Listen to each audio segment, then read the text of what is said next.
안녕하세요. 예비고3 지금 내 등급은 같이 공부하게 된 윤일식입니다. 제가 여러분은 모의고사 4회 2018학년도 9월 모의평가로 함께 공부를 하게 될 텐데요. 9월 모의평가는 6월 모의평가를 보고 방학을 지내고 나서 이제 보게 되는 시험이죠. 그래서 수능을 대략 한 70여일 앞두고 이제 보게 될 겁니다.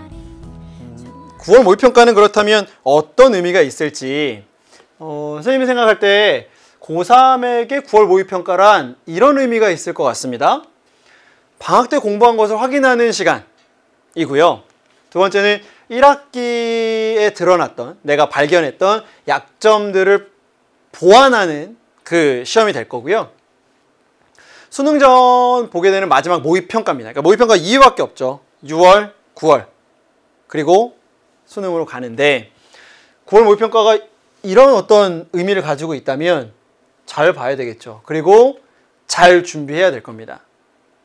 그렇다면 그냥 알아서 그냥 잘한다의 의미보다는 어떻게 잘할까를 좀 알려주고 싶은데요. 9월 모의평가 즈음에는 이런 공부를 해야 됩니다. 우선 화법과 작문과 문법에서 시간을 줄이는 연습을 해야 돼요.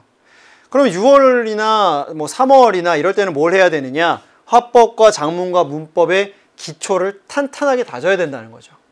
그렇죠?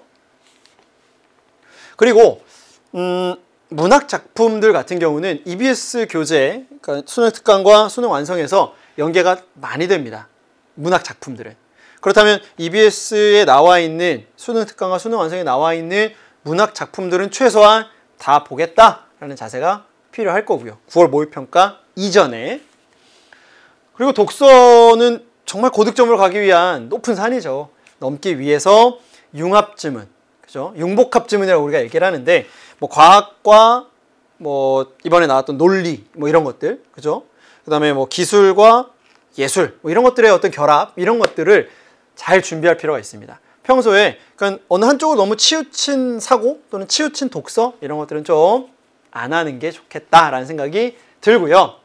그렇다면 화법과 작문은 준비할 때 9월 모의평가 이전까지 공부를 어떻게 해야 될까라고 하면 기출문제를 좀 바탕으로 핵심 개념과 출제 요소를 중심으로 보자는 거예요. 화법은 말하기입니다. 말하기에서 늘 나오는 건 말하기 전략, 말하기 방법, 그쵸? 이런 것들이라는 거죠. 면접이 되면 두 사람의 전략이, 말하기 방법이 어땠나 이런 것들 얘기한단 말이죠. 그래서 핵심 개념, 출제 요소 이 두 가지를 꼭 기억하고 화법, 작문을 좀 봤으면 좋겠습니다. 물론 작문 같은 경우도 글쓰기이기 때문에 글 써놓고 이 글에 자료를 덧붙여서 어떻게 글을 다시 바꾸어서 쓸까 이런 것들 물어보는 게 거의 정형화되어 있거든요. 그쵸? 문법. 정말 중요한 내용인데 현대 문법을 바탕으로 해서 고전 문법도 정확하게 이해하는 게 중요하죠. 고전 문법은 반드시 나옵니다. 반드시요. 그쵸? 그렇다면 고전 문법 준비 안 해도 되지 않을까? 이건 좀 그냥 한 문제 버리고 가겠다라는 의미니까 현대 문법을 잘 정리한 이후에 고전 문법도 정확하게 한 번쯤은 공부하셔야 됩니다. 그리고 문제풀이 위주보다는요, 문법 개념어들을 좀 위주로 잘 공부해 놓는 게 좋을 것 같아요. 합성어, 파생어 이런 것들이 나오면 머릿속에 탁 정리가 돼야 되죠. 통사적 합성어, 비통사적 합성어라고 했을 때 탁 머릿속에 정리가 돼야 됩니다. 아시겠죠? 그래야 문제에서 보기로 나와 있을 때 그 내용이 쭉쭉쭉쭉쭉 이해가 된다는 겁니다. 그쵸? 자, 독서는요, 지문 속에 답이 있다라는 생각으로 접근할게요. 그래야 정확한 답을 얻을 수 있고, 그리고 문단을 나누어서 이 글쓴이의 생각을 좀 따라갈게요. 그냥 눈으로만 글자, 펜으로만 글을 읽는 거는 안 되고 내가 지금 읽고 있구나, 잘 읽고 있구나, 이해가 되는구나, 그 다음은 어떻게 될까? 그쵸?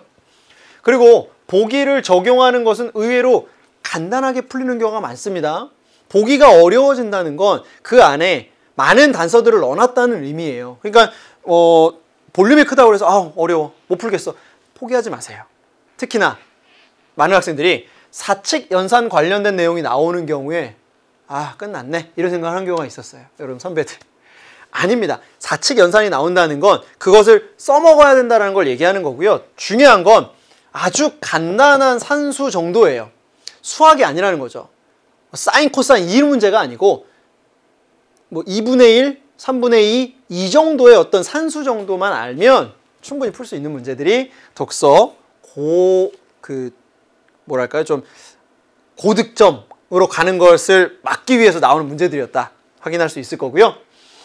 그래서 문학은 EBS 교재 놓치지 않습니다. 수능 특강, 수능 완성. 그래서 무조건 다 보겠다라는 생각으로 가시고 문제를 다 푼다의 개념보다는 그 작품들을 다 보겠다라는 생각이 좋을 것 같아요.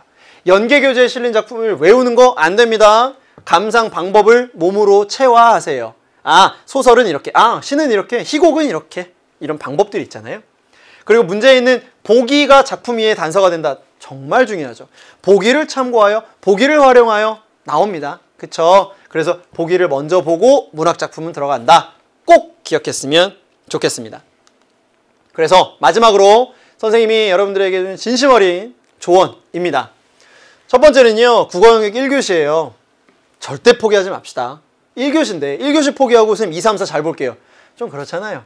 열심히 하겠다 2, 3, 4. 1교시도 열심히 할 수 있습니다. 마음을 그렇게 먹고요.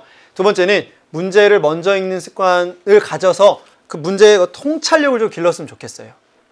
문제 먼저 읽는 습관. 그래서 선생님이 이 이후에 있는 4번의 강의에서 늘 문제를 먼저 읽고 있습니다. 그 내용도 확인해 보세요. 알겠죠?